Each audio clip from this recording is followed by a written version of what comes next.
I'm Kristen from Elevate Homes. I thought I'd take you through this building here beside me before it heads off to Martinborough next week. It's a barn 140, but it has quite a different looking interior than our standard Elevate homes.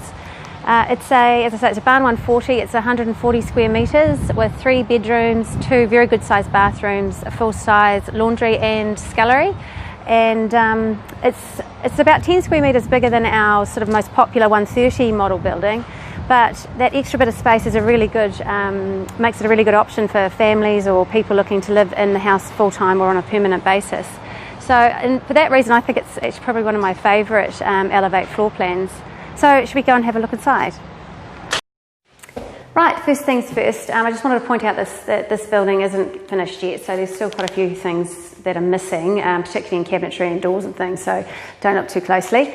But we'll see, when you're just looking around, it is actually a very different feel and interior look than our usual Elevate homes.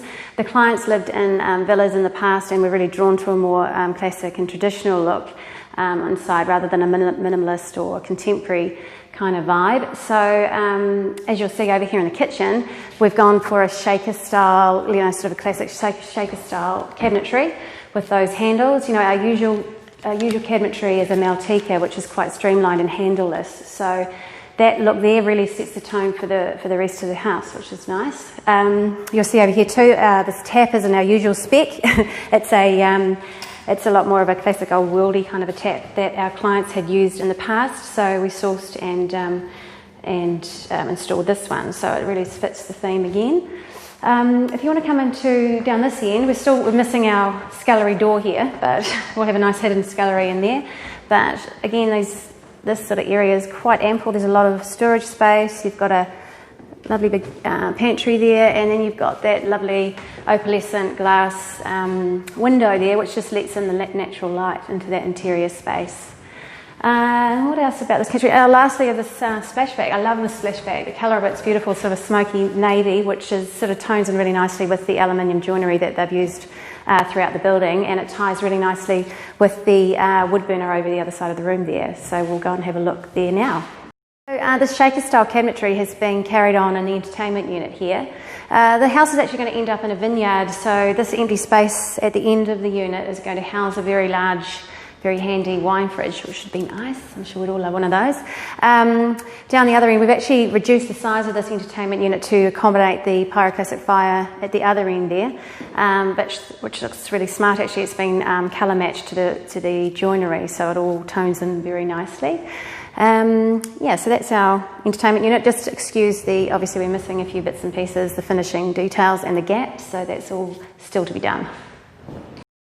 So this end of the house houses the master bedroom, ensuite and walk-in wardrobe. So come on through and have a look. We can say that, just excuse the mess that will be going. Usually in the standard home, we'd have a door to the ensuite and obviously a separate door to the walk-in wardrobe here, but the clients prefer to walk through the walk-in wardrobe into the bathroom area, ensuite area. So come on through. This is obviously the walk-in wardrobe. This is your standard fitting in a walk-in wardrobe, just a shelf and rail, which is great. And then this is your bathroom area. Again, that sort of traditional look's been carried through into the interior here. We've got if you look over here, that's the sort of the shaker style again, vanity with those scalloped handles and the old worldy style or old English tap, which has also been used in the shower there. The fittings are an old worldy sort of style fitting. It's a different shower again actually than our standard. Don't mind the wooden piece there, that's obviously going. But I think the real standout feature in this ensuite is these awesome tiles. They're sort of a vintage Spanish style tile, which just really lifts the room and gives it really good personality. So this end of the house houses the guest bedrooms or kids' bedrooms, the second bathroom and the laundry. So laundry's on that side, but if you want to come down the hallway, and we'll look at this side first. You've got your back door there and then your bathroom on the right. So as you can see here, they've continued the tiles in here, and basically all the bathroom fittings and bathroom wear is the same as what you saw in the ensuite. The main addition to this room obviously is the bath, lovely roomy bath there. That's actually a standard feature for the 140 model building, which is great. It's a good sized bathroom as well for kids if you're trying to manoeuvre them into the bath. Yeah, a lot of room to move. So yeah, a very good sized bathroom. Obviously we're still waiting on actually we've got the drawers somewhere, but we're going to put those in before it leaves. So moving on from the bathroom, down the end of the hall is our second or third bedroom, if you want to look at it. It's pretty standard bedroom. The only upgrade really is this is usually a window, and it's now doors.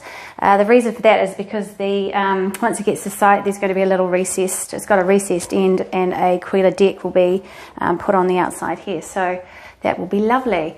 Actually, sorry, there is one other the feature that we don't usually do, and this is this mirrored wardrobe doors, which look very nice. So we're on the other side of the kitchen now. If you want to come down the hallway, we've got scullery in there, and then we've got a laundry in here. So obviously, sorry, we're missing a cupboard door there as well. But really nice size laundry. There's a linen cupboard, storage cupboard at the end there, and then space for a washer dryer underneath the bench. And then down the end of the house, obviously, is the third bedroom, which is the same, really basically the same layout as in size as the one we've just looked at. Right, so I hope you've enjoyed the tour. As I said, it's a very different looking home than our usual Elevate homes that we do, but we really love accommodating clients' ideas and love changing things up to suit their tastes and lifestyles. So invariably what starts off as a standard floor plan will always become a lot more bespoke and really start to take on the personality of the owner, which is the way we think it should be. So if you're interested in more information, please visit www.elevatehomes.co.nz. Thank you. I'm Kristen from Elevate Homes. I thought I'd take you through this building here beside me before it heads off to Martinborough next week. It's a barn 140, but it has quite a different looking interior than our standard Elevate homes. As I say, it's a barn 140. It's 140 square metres with 3 bedrooms, 2 very good sized bathrooms, a full size laundry and scullery. And it's about 10 square metres bigger than our sort of most popular 130 model building. But that extra bit of space is makes it a really good option for families or people looking to live in the house full-time or on a permanent basis. So and for that reason, I think it's probably one of my favourite Elevate floor plans. So should we go and have a look inside?